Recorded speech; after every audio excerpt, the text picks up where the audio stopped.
예, 안녕하십니까. 튜멘토입니다. 벌써 45번째 시간입니다. 1인 영어 월천 시스템 기회를 제공해 드리고 있습니다. 붙잡으세요.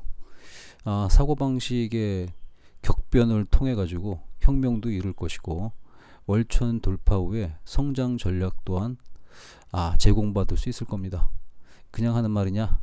그냥 하는 말 아니에요. 진짜 제공해 드립니다.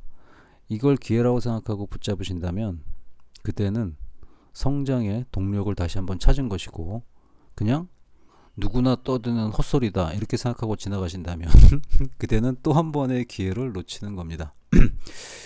자, 그럼 한번 얘기 좀 해볼까요? 일단은 여기서는 좀 키워드를 월천 돌파호하고 성장 전략 제시했기 때문에 약간 좀 고급스러운 주제 파악을 좀 해봅시다. 주제 파악 2죠. 일부러 갖다 붙였어요. 여기가 이제 0.1등급이고요. 여기가 이제 0.2등급이고요. 그 다음 0.3, 0.4. 재밌습니다. 0.5, 그 다음에 0.6입니다. 0.6, 그 다음에 0.7, 0.8, 0.9등급으로 한번 해보겠습니다. 이때 여러분들이 좀 잘 생각해야 될 게 1등급을 맞았다는 건 일단 평균 900만원 이상은 된다는 거잖아요. 소득 구간이 900만원 이상 돌파했다. 그래서 제가 1등급이라는 타이틀을 주니까 어떤 생각이 들어요?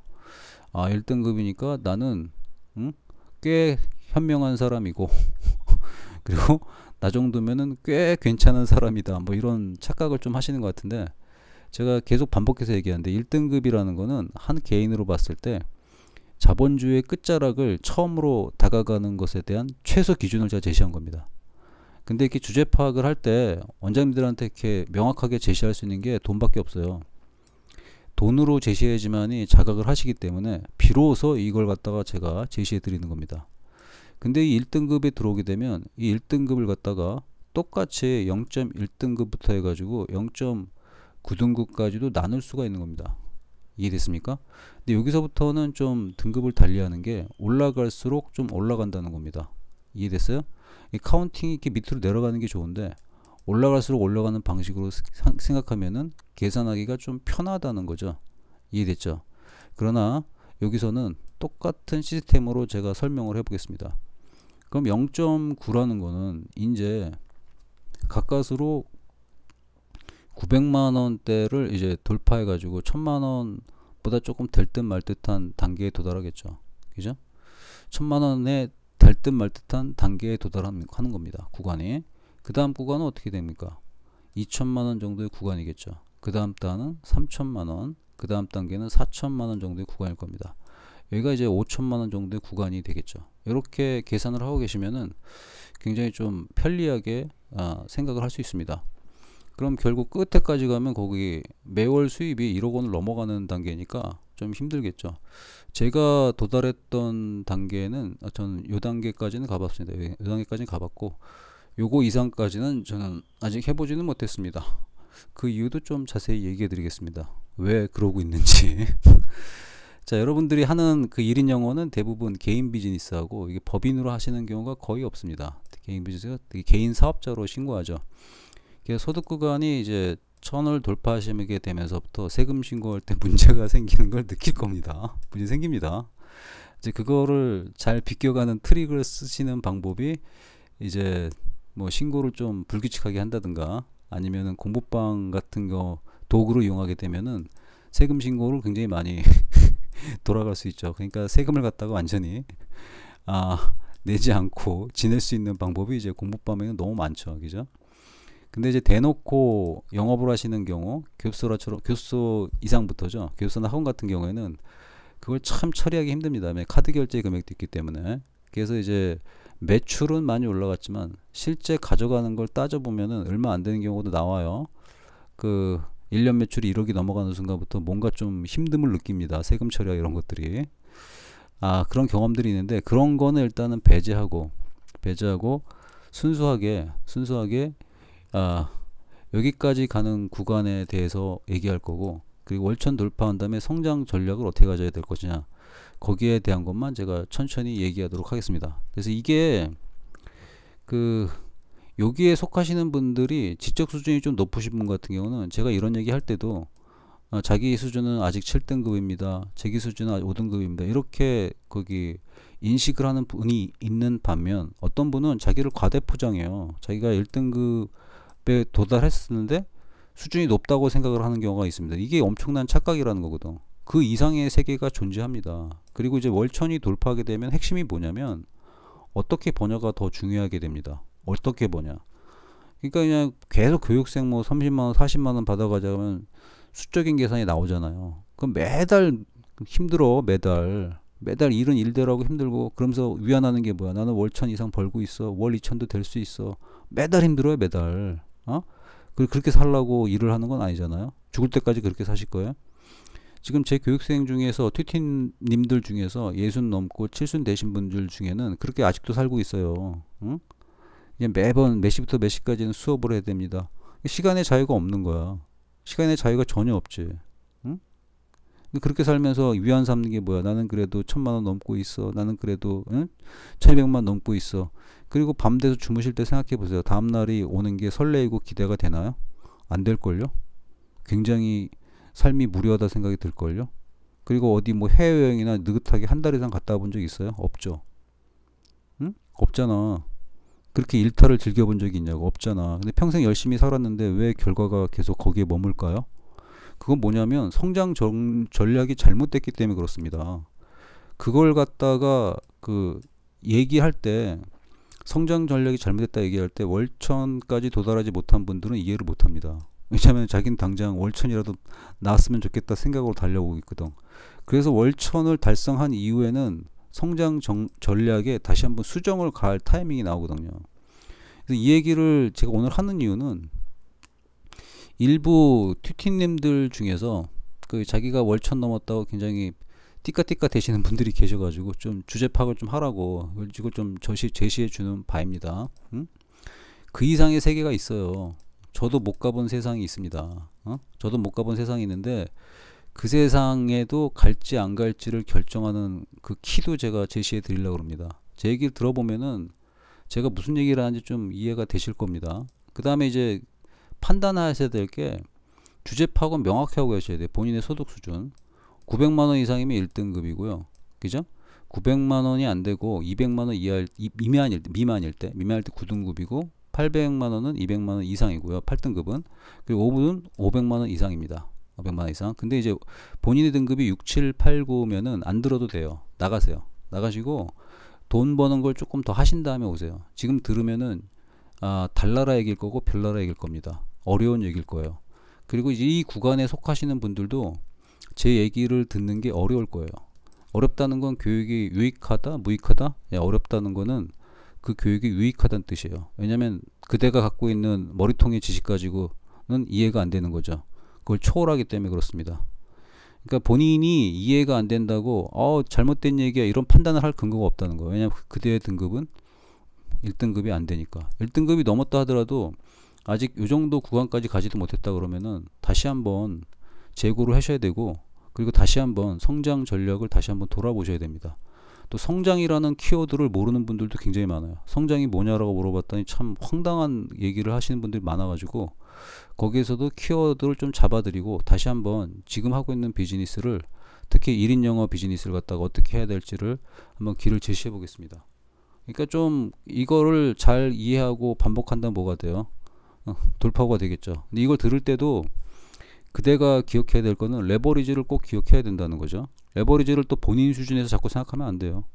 본인 수준에서 생각하지 말고 꼭 저하고의 관계성을 가지고 레버리지 갖고 들이대야 되지. 그거를 모르고 그냥 지 나름대로 하지 말라고 좀. 이렇게 기회를 주는데도 돌머리 좀 쓰지 말라고요. 진짜 화딱지가 나거든. 머리통이 왜 이렇게 콘크리트에다가 자갈에다가 석탄에다가 거기다가 그걸 땜빵까지 해가지고 용접까지 시켜놨어. 머리가 왜 그렇게 돼 있냐고. 그래놓고 애들한테는 상자밖에 생각하래. 자기는 상자 안에서 생각도 제대로 못하고 있으면서 머리를 좀 깨라고. 머리를 깨라고 얘기를 해주는 거지. 지금 본인이 갖고 있는 지적 수준에서만 이해하려고 그러지 말라고요. 그러니까 본인이 이해한 수준을 극단적으로 몰아가지고 더 이해하라고. 제발 좀 그랬으면 좋겠어.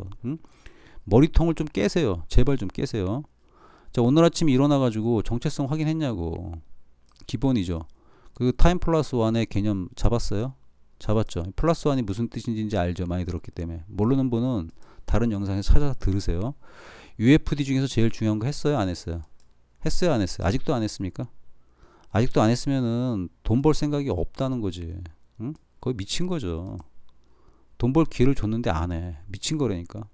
CCC 했어요? 안 했죠. 안 했으면 미친 거야, 미친 거. 그리고 제가 얘기하는데 제가 원장님이 원하는 걸 그때그때 다 줄 거라 생각하지 마세요. 저는 성장을 안 하고 있으면은 안 줘요. 그리고 줘도 안 되고. 이상한 사람이 되거든. 그리고 제가 봤을 때 역량이 안 됐다 싶으면은 안 줘요. 그리고 뭔가 원장님께서 하는 척하는 레버리지 있잖아요. 하는 척하는 레버리지. 저 그거 안 믿어요. 진짜 진심을 담아서 레버리지 해야 돼. 하는 척하는 레버리지 제가 믿는 것 같죠. 믿는 것처럼 보여줘요, 저도. 그렇지만 안 믿어요. 그러니까 하는 척하지 말고 제대로 된 레버리지 하시라고. 저는 제대로 된 레버리지 하시는 분만 키웁니다. 그대가 생각을 해봐. 레버리지를 하는 척하는 사람 못 알아볼 것 같아? 알아보지. 그리고 그대가 걸어온 길하고 내가 걸어온 길을 봐. 저는 엄청난 길을 많이 걸어왔는데 그대의 그런 태도나 그대가 보여주는 살짝꿍 레버리지에 제가 속아나 먹을 사람 같아요? 안 속아 먹으면 되니까. 그런 대충 하는 레버리지 필요 없어요. 진심을 담아서 하란 말이야. 그러면 나도 진심을 담아서 그대를 월천 돌파하고 그 이상으로 키울 겁니다. 오케이? 자, 일단 주제 파악하고 들으셨고요. 그 다음에 이제 성장이라는 단어 좀 알아봅시다. 성장이라는 단어를 몰라. 성장은 세 가지예요. 물리적 성장이 있고, 정신적 성장이 있고, 영적 성장이 있어요. 그때 영적 성장 때문에 적었는데, 영적 성장은 이게 개인 취향입니다. 개인 취향. 이 영적 성장을 사람들이 얘기를 할 때 많이 얘기하는 게 뭔지 아세요? 이게 영적 성장 얘기할 때 자신의 이제 믿음 체계 중에서 종교를 얘기 많이 합니다. 종교인데 종교만 있는 게 아니라 믿음 체계는 다양합니다. 응? 그러니까 자신의 믿음 체계가 성장하는 거를 영적 성장으로 보셔야 되지, 이걸 본인의 종교관에 입각해서 생각하시면 안 됩니다. 본인의 종교관에 입각하는 언행도 전 안 하기를 기대합니다. 그건 본인의 종교관이잖아. 본인의 종교관을 남한테 막 강요하고 있어. 그런 행태를 가장 많이 하는 종교가 기독교하고, 특히 기독교가 진짜 많습니다. 기독교가 껄핏하면 전도한다, 성교한다 그러죠. 그 성교 활동하는 게 멋있어 보입니까? 응? 그 성교 활동하는 게 멋있어 보입니까? 저도 솔직히 얘기하면 저 유아 세례 받았어요. 저도 꼬맹이 때부터 기독교 댕겼고, 기독교 교리에 대해서 빠삭한 게 아니라 성경을 제가 읽은 게 1000번 정도가 넘고 관련 연구 자료도 엄청 연구 많이 했어요, 저. 그래서 기독교에 아무리 유명한 목사님을 데려오시더라도 저는 그 목사님을 똥으로 만들 자신도 있어요. 응? 웬만한 목사님은 저하고 말이 붙으면은 거기에서 그냥 쭈구리가 됩니다. 그러니까 개척교회 하시는 목사님들 그 알량한 지식 가지고 저한테 덤비지 않길 바랍니다. 덤볐다가는 그냥 작살납니다. 그러니까 이제 목사님들이 공부를 별로 안 합니다. 제대로 공부한 목사님들도 별로 없어요. 그 유튜브에서 떠들고 그러시는 분들 얘기도 믿지 마세요. 응? 그래서 종교 중에서 그래서 기독교 목사님들 제대로 되신 분들 거의 극히 드물고요. 있죠, 있긴 있어요. 극히 드뭅니다. 신부님도 마찬가지고요. 그리고 그러니까 이제 종교 간의 휩싸인 걸 갖다가 제 얘기는 남한테 강요하지 말라가 저는 핵심 포인트입니다. 응? 그러니까 성장하면은 물질적인 성장도 있어야 되고 정신적인 성장이 있어야 돼요. 정신적인 성장이 결국 깊이입니다. 깊이. 성장보다는 깊이를 선택하겠다. 이게 무슨 뜻이에요? 말이 돼요, 안 돼요? 말 자체가 안 되는 거야. 성장에는 깊이가 들어가는 거라니까. 그게 정신적인 성장이지. 물질적으로 우리가 키가 크는 게 언제까지 커요? 성인 한 20살 전후로 해가지고 키 다 크잖아. 그럼 거기서 다 큰 건가? 아니잖아요. 그 다음에 정신적으로 성장을 하기 시작하잖아요. 어떤 한 개념에 대해서도 깊이 있게 이해하게 되잖아. 엄마라는 것에 대해서 꼬맹이가 이해했던 것하고 성인이 이해했던 거하고 자기가 뒤질 때가 다 돼서 이해하는 게 똑같나요? 다르잖아요. 그 와중에 뭐가 생겨요? 믿음 체계가 생깁니다. 그 믿음 체계는 종교의 영향을 받을 수도 있고 자기가 공부했던 철학 체계 받을 수도 있습니다. 꼭 종교관에서 의한 것만 믿음 체계가 아닙니다. 그래서 이걸 갖다가 그냥 영적 표현이라고 하는데 이걸 꼭 기독교적 세계관으로 연결시키고 싶으시다면 본인의 종교에서만 그렇게 하세요. 다른 종교에서는 그런 게 아니니까. 자, 이제 조금 더 그 비판적인 스토리가 아니라 있는 그대로의 사실을 제가 얘기할게요. 있는 그대로의 사실을 좀 얘기하고 지나갈게요. 사실인데 뭐 하나님의 은총을 빈다 이런 말 많이 하죠. 하나님의 은총. 제가 저랑 관련이 없으면은 이런 말 나오면은 하나님의 은총이라고 저한테 얘기하잖아요. 하나님 은총. 기독교 하나님, 천주교 하나님, 기독교 하나님이죠. 하나님 은총, 하나님의 은총을 기대합니다. 이런 말 들으면은 저는 바로 맞받아치는 말이 있어요. 응? 제가 뭐라고 맞받아칠 것 같아요? 그죠? 인샬라 해버려요, 전. 인샬라 하든가, 아니면 또는 제가 하는 말이, 부처님 얘기합니다. 부처님. 부처님의 은덕. 은덕을 빕니다. 이렇게 얘기해요.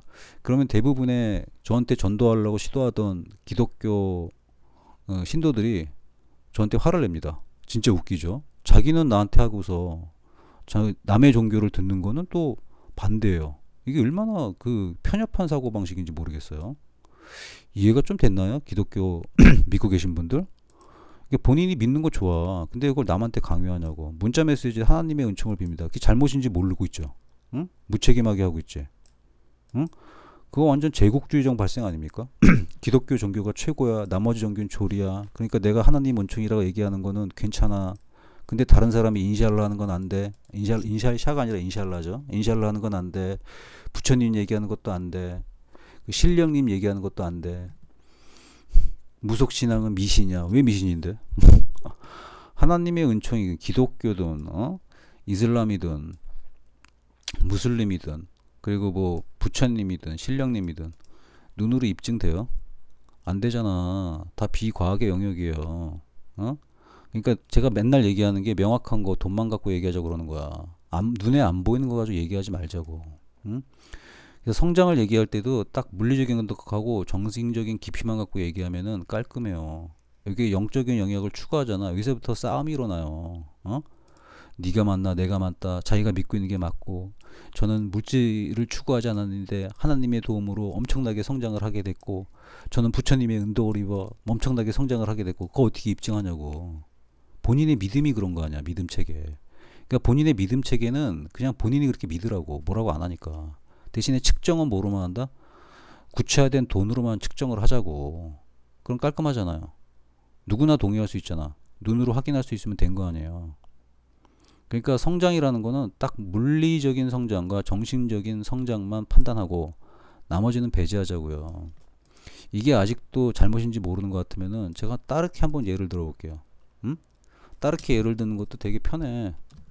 자, 중국 새끼들이 있고 그 다음에 러시아 애들이 있고 북한 애들이 있고 남한 애들이 있고 일본 애들이 있어요.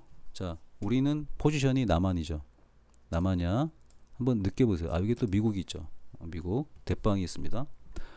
제가 남한인데 미국에 있는 미국 시민이어가지고 남한한테 이래요. 우리 나한테 이러는 거야. 미국 대통령의 공덕을 빕니다. 그 말이 듣기 좋아요? 또 올려볼까? 일본 사람이 와가지고 나한테 일본 천황의 은총을 빕니다. 듣기 좋냐고. 그 다음에 중국에 와가지고 시진핑 주석의 은공을 비웁니다. 듣기 좋냐고. 푸틴의 은총이 남한에 있을 겁니다. 듣기 좋아요? 북한 김정은의 하회와 같은 은혜가 남한에 있을 겁니다. 우리 같은 민족이고 같은 동포라고 하는 북한이 그렇게 얘기하는 것조차 거슬리지 않아요? 남한에 살고 있는 사람으로서 거슬리죠. 거슬리잖아. 거슬리는데 왜 본인이 문화권에 속한 종교를 남해한테 강요하냐고. 강요하지 말라고요. 그러니까. 그리고 선교 활동한다는 것도 그거하고 똑같은 거야. 남의 나라가 무슬림이야. 그럼 그 나라는 문화권이 무슬림 문화권이잖아. 왜 거기 가서 기독교를 전파하냐고. 이거 진짜 웃긴 거 아니에요. 그래서 저는 선교 활동 자체의 개념이 진짜 웃기다고 생각하거든. 그럼 그쪽에 무슬림하고 이슬람 입장에서 기독교 전파하는 사람이 좋게 보이겠냐고. 안 좋아 보인다니까. 그건 옛날 구식민 지배 시절에 통치 수단 중에 하나가 종교 전파야. 종교 전파. 야, 거기 찬송가 보면은 진짜 그거 가지고도 제가 할 말 되게 많은데 찬송가에 영국 국가하고 영국 국가하고 독일 국가가 옛날 제국주의 시절에 똑같다는 거 알죠? 도국이라고 영국하고 왕실이 같거든. 어? 그 독일 국가하고 그 영국 국가를 갖다가 찬송가로 만들었어요. 그 다음에 어떤 한 지역을 점령해. 그러면 그 점령한 다음에 교회를 어디다 짓냐면은 그 나라의 전통 신앙이 있었던 것을 갖다가 밀어버리고 거기다가 교회를 짓는다고. 그 다음에 거기 지역 주민들을 모아놓고 찬송가를 부르게 하는데 그 찬송가의 원곡이 영국 국가고 독일 국가야. 이게 무슨 성령이고 이거야. 그게 제국주의라니까 그게. 근데 그 습성이 지금도 남아가지고 아무나 보면은 하나님의 은총을 빕니다 이러는 거라고. 자, 덧붙여 얘기하지만 저는 유아 세례를 받았고 기독교와 더불어 지금까지 살고 있는 사람입니다. 그러나 그런 기독교의 그 행태에 대해서는 그다지 별로 좋아하는 게 아니라 완전 잘못됐다고 저는 인식을 합니다. 남의 문화권을 완전히 빡살내는 행동이니까. 그래서 그런 거에 대해서는 저는 반대 입장을 갖고 있고 주변 사람들한테도 뭐 하나님의 은총이든 신의 은총이 있다는 얘기 안 합니다. 제가 얘기하는 건 명확한 기준만 가지고 성장을 얘기합니다. 그래서 성장 정령 얘기할 때 영적인 거에 본인의 종교, 특히 기독교의 적인 세계관을 강요하지 말라고요. 응? 거기에 대해서는 저는 찬성하지 않는다고. 똑같이 얘기해볼까? 중국은 뭐 했어요? 이거 배워가지고. 응? 서구권들이 교회 가지고 제국주의 침략을 하는 걸 보고 중공은 배워서 한 짓이 뭐냐? 공자학원 만들었잖아. 공자학원. 공자학원이 뭐예요? 중공이 문화혁명 때문에 어떻게 됐어요? 자신네들의 문화재를 다 박살냈잖아. 뭘 하려니까 아무것도 없어. 그래서 어디서 배워갔어요? 대한민국의 성균관대학교에서 공자학을 배워갔습니다. 걔네가 주장하는 공자학의 뿌리가 어디냐면은 성균관대학이에요. 성균관대학. 우리한테 배워갔다고. 배워서 지네 거라고 막 얘기하잖아. 그래서 뭐 만들었어요? 공자학원을 만들어서 전세계 문화원을 만들었죠. 그게 뭐랑 똑같아요? 옛날 제국주의 시절에 서구 열강들이 교회 짓던 거하고 똑같아요. 어? 교회 지은 다음에 거기다 본인들의 스파이를 심고 물품을 관리하고 그랬던 게 교회 선교 활동의 원래 목적이잖아. 제국주의 시절, 식민지 시절에. 어? 그걸 그대로 본따서 만들었던 게 중공 애들이 한 거라고. 중공 애들이. 공자하고. 그러니까 중공은 서구 애들이 한 걸 그대로 따라 했어. 근데 자기는 비판을 받아. 그럼 중공 입장에서는 열받지 않을까? 얘기 들으면은 여기 중국 사람이 혹시라도 있다면 저를 막 지지하겠네요. 전 그렇지 않아요. 전 중국도 별로 안 좋아하거든. 그냥 안 좋아해요. 안 좋아하지만 그냥 객관적인 사실에만 입각해서 얘기할 뿐이에요. 그냥 사실에만 입각해서 그러면 뭐가 달라? 서구하고 중공이랑 뭐가 달라고? 근데 우리는 서구는 막 친송을 하고 중공 애들은 어떻게 해요? 막 비판하고 그러지. 그러니까 왜 그러냐? 머릿속에 들어간 지식이 이상한 지식이 들어가서 그렇다니까. 공부를 안 해 사람들이. 찾아봐야 돼. 누가 전달해주면 그거 믿어. 인터넷에 올라온 정보를 다 믿어요? 조사해봐야지. 진짜인지 아닌지. 그런 과정을 하나도 안 고쳤잖아. 나는 그런 과정을 했어요. 그래서 엄청 많이 알아. 그래서 엄청 많이 알지만 얘기는 안 해. 다만 이제 성장할 때 그 물질적인 성장, 정신적인 성장, 영적 성장을 얘기해야 되는데 이 영적 성장할 때 특히 제 머릿속에는 이쪽 종교에서 튈까봐, 그쪽으로 생각을 할까봐 내가 미리 막아두는 거야. 그거 아니라고. 이해되셨습니까? 이해되셨죠? 자, 그러면 이제 월천을 돌파했어요. 월천 때까지는 우리가 돌파했던 게 없는 상태에서 있는 거를 만들었죠. 그죠? 플러스 원 전략을 하는 게 맞아요. 극단값으로 몰아붙이는 거 맞고 또 극단값으로 사는 거 맞아요. 근데 월천에 도달하고 나면은 잠깐 무슨 짓을 해야 되냐면은 마이너스 전략을 잠깐 해야 돼요. 그러니까 이제 제로 투 원이 되죠. 원 투 제로가 돼야 돼요. 원 투 제로. 이게 무슨 말인지 모를 거예요. 왜 원을 다시 0으로 바꾸죠? 원 투 제로를 한다는 뜻이 뭐냐면 리크레이션, 재창조를 해야 돼요. 재창조. 재창조라는 게 뭐냐면 그 쉽게 얘기하면 월천은 계속 벌긴 하는데 어떻게 월천을 벌 것인가, 이거를 먼저 생각해야 돼요. 이게 가장 핵심 개념이죠. 왜냐면은 지금 이제 60살 되고 70살 되신 분들은 머리에 들어가 있는 게 다달이 교육비 받아서 애들 3, 40만 받은 다음에 애들 쪽수 채운 다음에 인원수 채워가지고 월천 받는다, 이 전략밖에 없어요. 그러니까 이제 주말도 없고 엄청 힘들게 일하신단 말이야. 그러니까 마음이 위안이 됐던 게 뭐냐면 월천 버는 것만 위안이 됐던 거지. 응? 내가 그래도 잘 나오면은 1200도 벌고 1300도 벌어. 우쭈쭈 우쭈쭈 우쭈쭈. 근데 삶은 어때요? 자기 시간 없어. 엄청 힘들어. 응? 그러면서 또 위안을 삼아. 원래 돈 버는 건 힘든 거야. 뭐 이러면서. 아니라니까. 돈을 어떻게 벌 것인가를 한번 생각해 봐야 된다니까. 그러니까 제가 지금 이 얘기를 해주는 거는 100% 이미 월천을 넘으신 분들한테 던지는 메시지입니다. 그분들은 공감할 거야. 지금 힘들게 벌고 있다면. 응? 지금 애들 돈 버는 거 보세요. 잘 번 애들. 그 방법을 보면은 참 기가 막힐 정도로 잘 벌어. 응? 쉽게 버는 애들도 있어요. 근데 그게 쉬운 게 아니야. 쉬워 보이는데 그 노하우를 쌓기까지 과정이 있다고. 그 과정을 안 보고 결과만 보면 안 돼. 어? 그래서 월천을 어떻게 벌 것인가 한번 생각을 해보세요. 월천 어떻게 벌 것인가. 만약에 30만 원짜리 교육비다. 그러면 한 3, 40명 받아야 되잖아. 3, 40명 받은 다음에 걔들 일일이 다 관리해야 돼. 우와. 즐거워 보입니까? 혼자 하니까 막 뿌듯해요. 이런 원장님도 있었어. 자기는 초중고를 다 한대. 응? 그래서 마치 자기가 능력 있는 것처럼 얘기하죠. 초중고를 다 하는 영어 선생님이다. 전문가로 보입니까? 안 보여요. 대중은 절대 그렇게 생각하지 않아요. 응? 대중은 절대 그렇게 생각하지 않아요. 전문가가 아니라 일반 선생님이라 생각하지. 거기다 하루 종일 애들을 위해서 있습니다. 그럼 초중고가 그대한테 다 배우는 경우에서 몇 명 나올까요? 저는 100명 가리키면 그 중에 한 명 정도 나올까 말까라고 판단을 짓습니다. 다 들락날락이잖아. 그럼 들락날락하는 인원을 가지고 초중고를 다 같이 운영한다는 건 이게 도떼기 시장이지.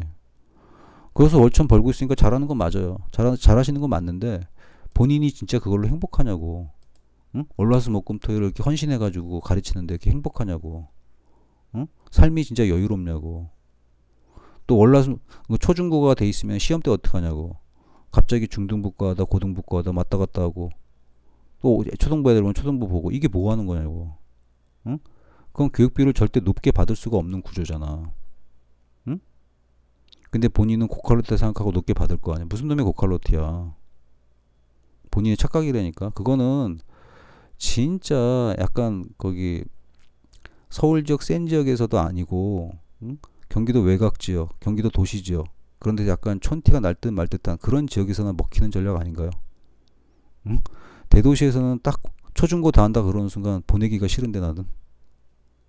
그러니까 그런 걸 갖다가 자랑스럽게 얘기하지 마세요. 그냥 돗대기 시장 하고 있다 얘기하는 건 똑같거든.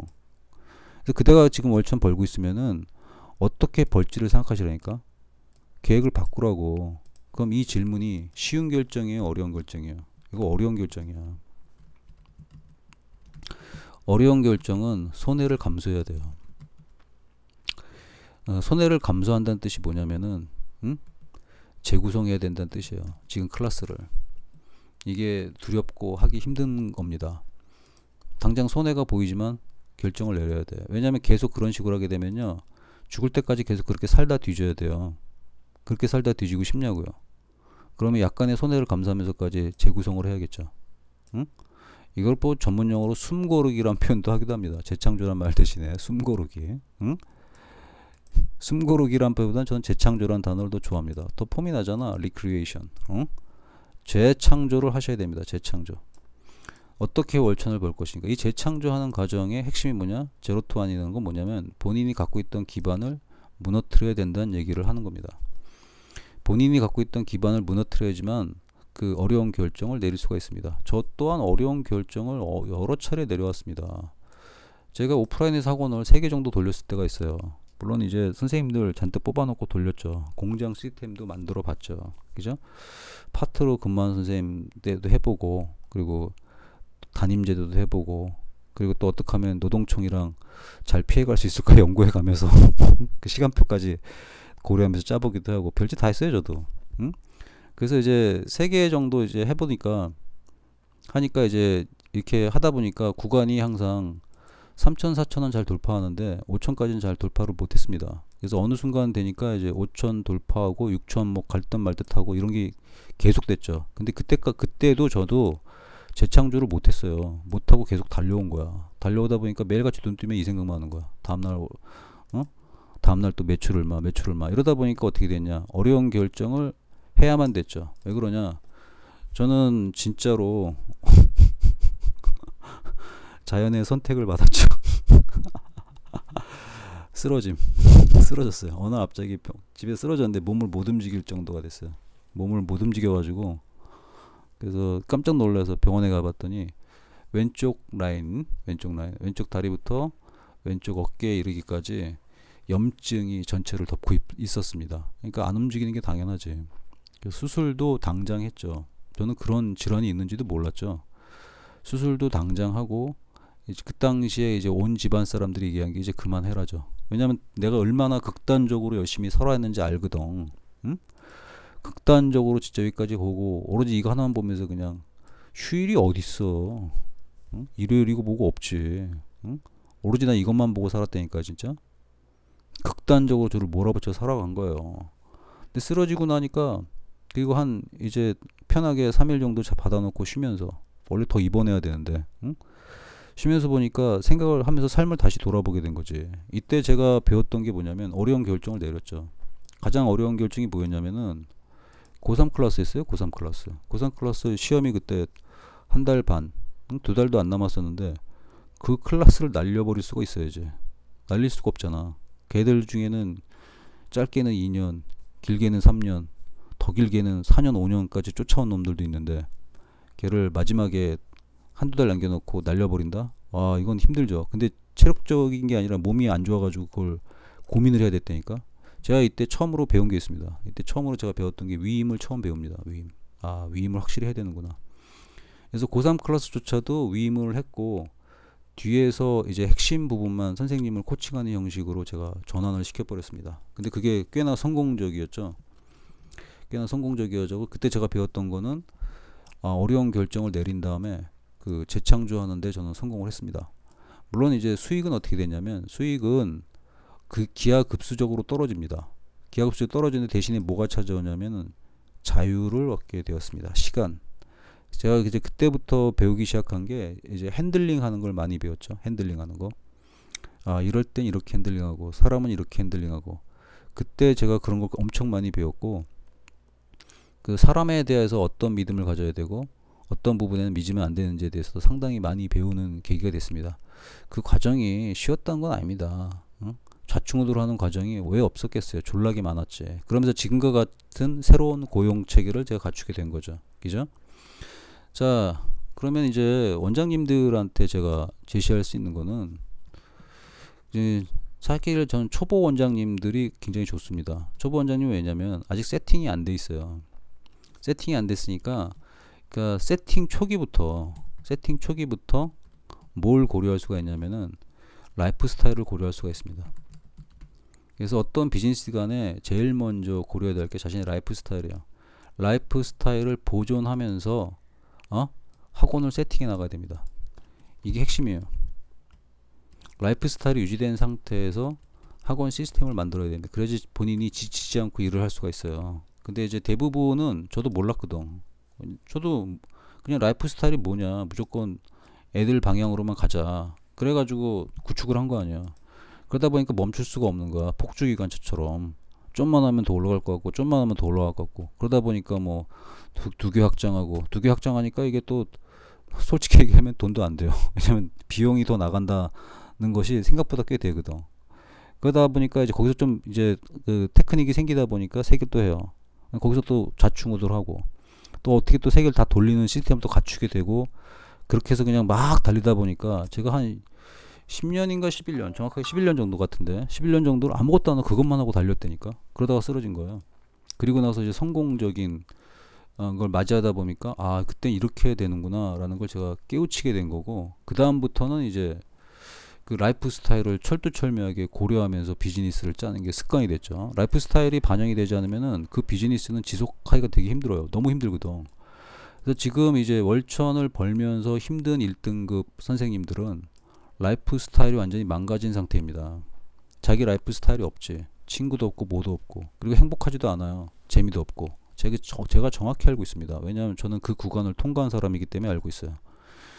그래서 지금 같은 경우에는 저는 지금 라이프 스타일을 고려하면서 일하고 있습니다. 그러니까 이제 원장님들이 생각하는 게 그 라이프 스타일을 고려한 시스템이라니까 이게 잘 이해가 안 될 텐데 그걸 갖다가 우리는 좀 멋진 말로 시나리오라고 부르죠. 시나리오를 다시 짜야 돼요.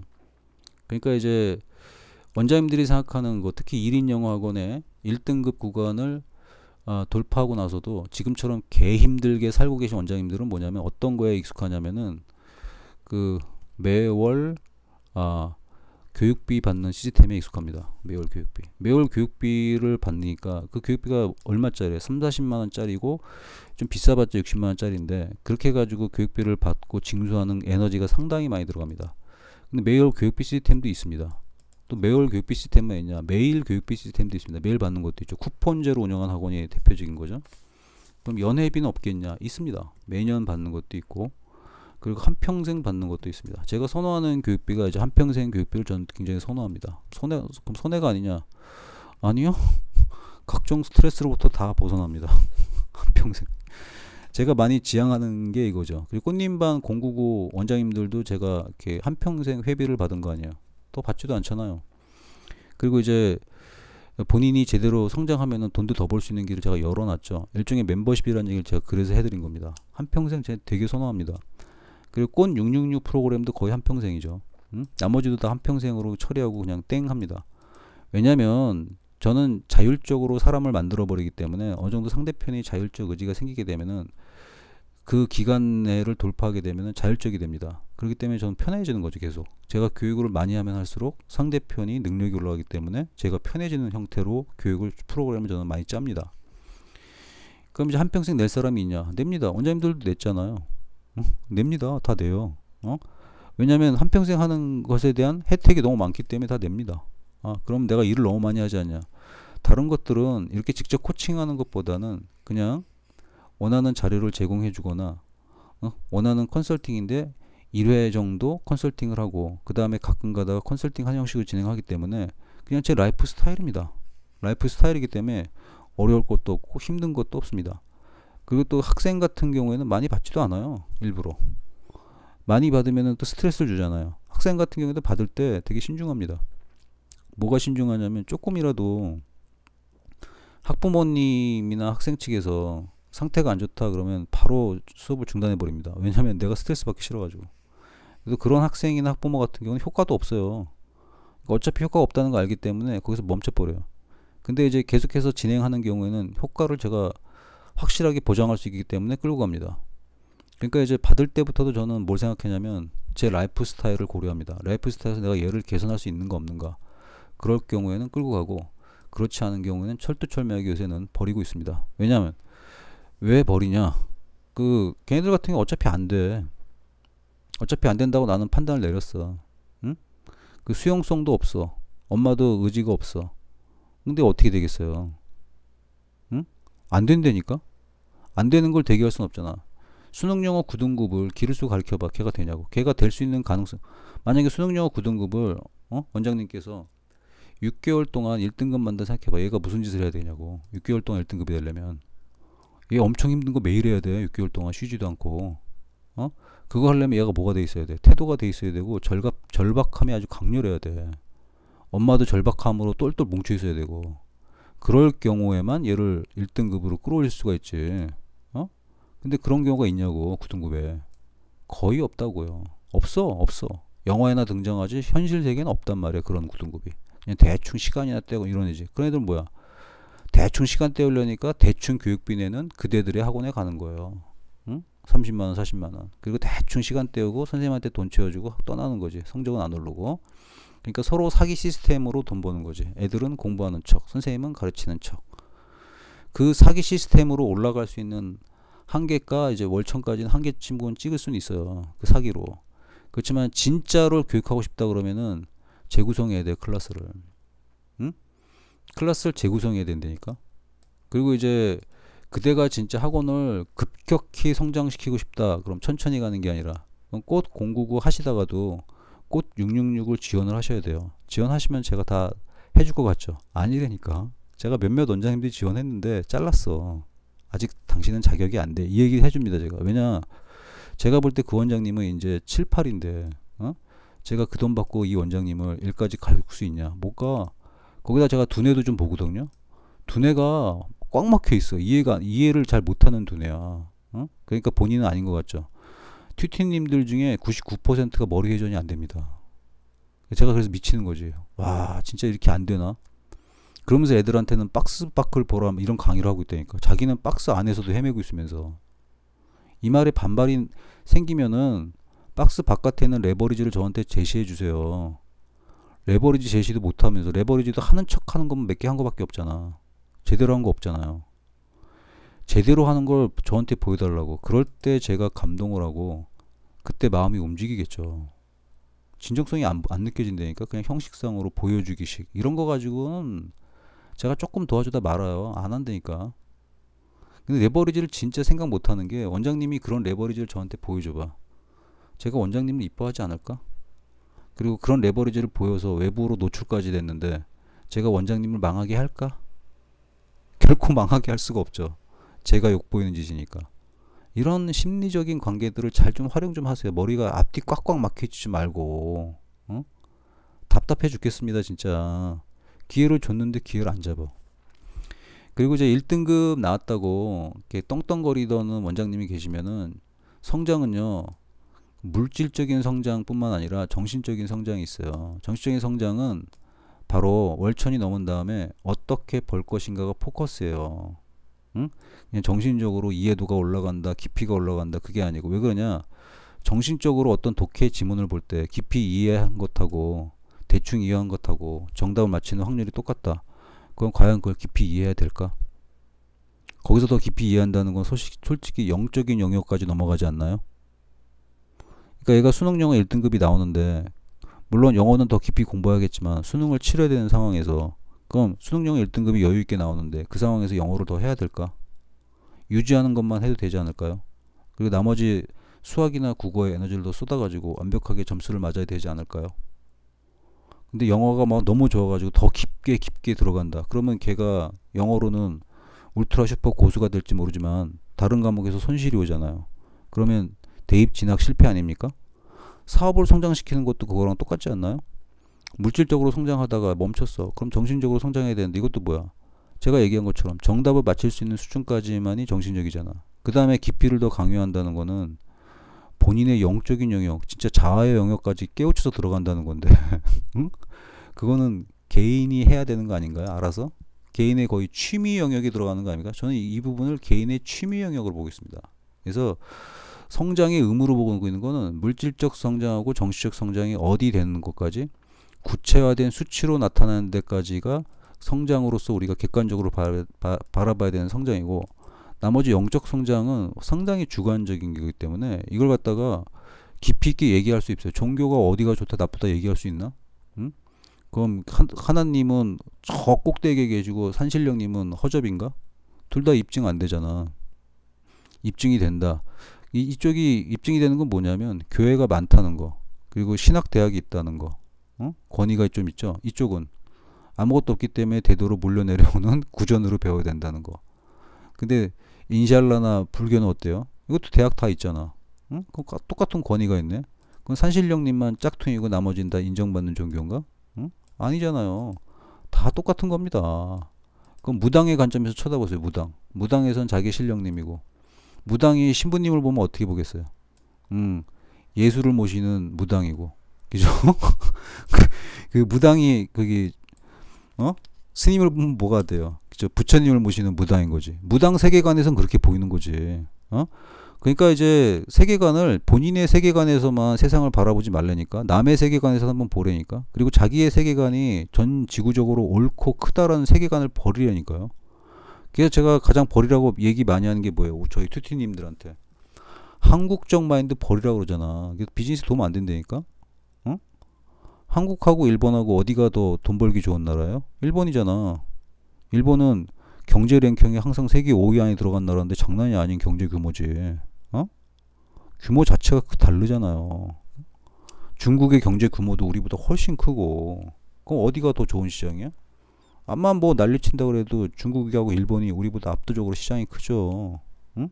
우리보다 시장이 작은 게 러시아가 작아 보이지만 러시아가 작은 시장이야? 자원부국 아니야. 응? 그럼 결국에는 그럼 북한이 좋은 시장인가? 북한은 자원은 많지만 팔 수도 없는 상황이고 아무것도 없잖아.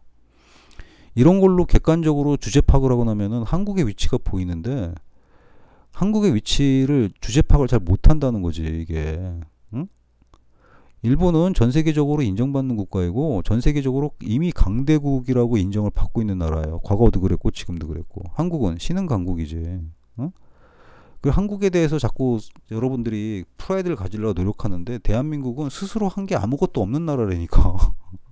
그거를 좀 인식을 했으면 좋겠어. 우리 역사를 보면서. 주제파, 그게 주제파학이지. 한국 역사에 대해서. 조선이 어떻게 망했는데. 응? 고종이 갖다 바쳤잖아. 자발적으로 망한 나라 아닙니까? 스스로 자살한 나라잖아. 스스로 자살한 나라야 다. 대한민국 조선이란 나라는 스스로 자살했어. 응? 맞잖아요. 거기다 시민들은 반발했나? 반발 하나도 안 했잖아. 그럼 대한민국 독립은 누가 시켜줬나? 독립은 미국이 시켜준 거 아니야. 미국이 빼빠지게 싸워가지고. 응? 맞잖아요. 그러니까 독립운동 한 사람이 무슨 힘이 있냐고. 미국이 다 했는데. 그러니까 미국이 힘이 있는 게 당연하지. 6.25 전쟁. 그 전쟁이 레버리지로 일어났다 치자고. 근데 그 전쟁을 우리 힘으로 이겼냐고. 전 세계 연합군이 와가지고 도와줘서 이긴 거 아니야. 이긴 것도 아니고 비긴 거지. 응? 아니에요? 그냥 현상만 놓고 보자는 거지. 그럼 동남아 국가에서 한국을 바랐을 때 어떤 거라고? 병신 쪼다야 한국. 어? 동남아에서 바라보는 한국은 병신 쪼다라고. 어? 그 다음에 한국이 또 누구 돈을 먹고 컸어요? 미국 돈 먹고 컸잖아. 뭐 우리가 열심히 한 것도 있겠지만 그냥 외부에서 바라보는 시선으로 보자고. 미국 돈 먹고 일본 기술 먹고 컸다고. 그러니까 누가 키워준 나라야? 응? 미국이 키우고 일본이 키워서 키워준 나라라고. 그리고 최근에 이제 케이팝도 못 뜬 거지. 그러니까 뭐야? 여기 있는 국민들은 정신을 못 차리고 우쭈쭈 해주니까 한국인의 뭐 자유 뭐 이러면 우쭈쭈 하고 있는 거 아니야 지금? 어? 우리는 우리 힘으로 한 게 아무것도 없는 나라라니까. 그거를 명확하게 하셔야 돼요. 유일하게 우리 힘으로 뭔가 해보려고 그랬던 게 이승만 대통령, 박정희 대통령, 그리고 이제 전두환 노태우까지 이어지고 그 다음부터는 완전히 점령당한 거 아니야. 응? 식민지 국가처럼 크고 있는 거 아니야. 이게 우리만의 문제는 아니야. 전 세계가 다 마찬가지니까 상관없어. 어쨌든 우리 힘으로 뭐 해본 게 없다고. 어? 그런 상황, 제가 이런 얘기 해주는 이유는 저 한국인 맞습니다. 한국인 맞아요. 근데 전 주제 파악을 하고 있는 한국인이라 생각하는 거지. 주제 파악, 객관적인 위치를 알고 있어야 된다는 거지. 그리고 나서 우쭈쭈 하세요. 일본 함부로 얘기하지 말고. 제가 더 얘기할래도 지금 성장에서 좀 벗어난 얘기가 될까봐 여기까지 합니다. 성장에서 도움되는 정도. 국수주의 갖지 말라고. 그냥 세계를 똑같이 바라보라고. 그 중에 센 놈 있고 약한 놈이 있는데 어떻게 활용할지. 한국조차 그렇게 바라보라는 뜻이에요. 응? 그렇게 바라봐야지만이 본인이 객관적인 판단을 하는 사람이 비로소 되는 거예요. 그래야지 월천 돌파 후에 제가 얘기하는 어떻게 월천을 벌 것인가. 이것은 개고생 하신 분만 가슴에 와닿을 거야. 개고생하면서 월천 벌고 있는 분들 저한테 멘토링 신청하시고 평생 회원 돼가지고 컨설팅 받으세요. 응? 편안한 게 아니라 확실하게 두뇌 구조로 바꿔드리겠습니다. 오케이? 여기까지.